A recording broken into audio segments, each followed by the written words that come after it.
Mesela bugünkü satılan xonadonimiz Urganch shahri Ablosoy bo'yicha 4 qavatli paneldomni 4-chi qavatında 2 xona kvartirani sotuvga chiqdi. Bu tomoni toza dom.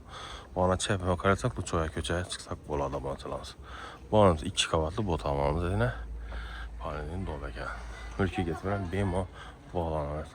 Masalan, oldimizda yana maktab, davlat maktabi bor ekan. Ketdik.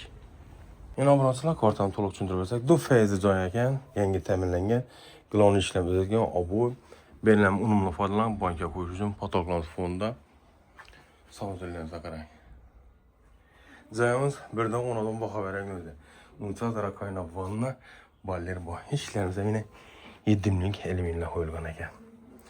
Yana plastikdan da ishim uzunli. Xullas, oshxonani mehr bergan. Benim ishlar bu, taomimiz chiqmasligi uchun ayrim jihoz qilib, ayrim jihoz olib ketiladi ekan. Mulkingiz bilan bemalol bog'langan. Tak, oynalamiz menam o'zgargan setkalar bor.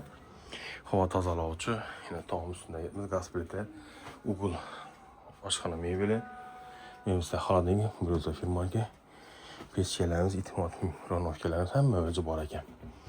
Bellardan unumli foydalangan yana. Oxumboni azon sesi eshitiladi yana.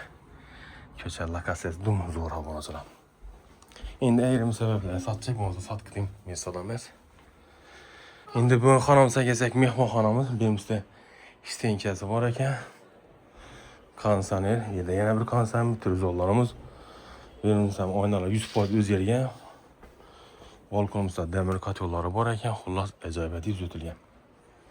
Endi nariga spaning kuzatib o'tsak, yine spanimizda ham shkaflari, patologlarimiz notajni. Xullas bu tomonda odam bor, shuning uchun ozgina ketadi. Narxi esa 365 million so'm ayrim jihoz qoladi ekan. Lokatsiyasi esa Ablosoy bo'yicha. Mulkingiz bilan bemalol bog'lansa bo'lamiz. Har doimgidek 95lik 245 30 03 bilan aloqa qilsa. Sog' bo'linglar, omon bo'linglar.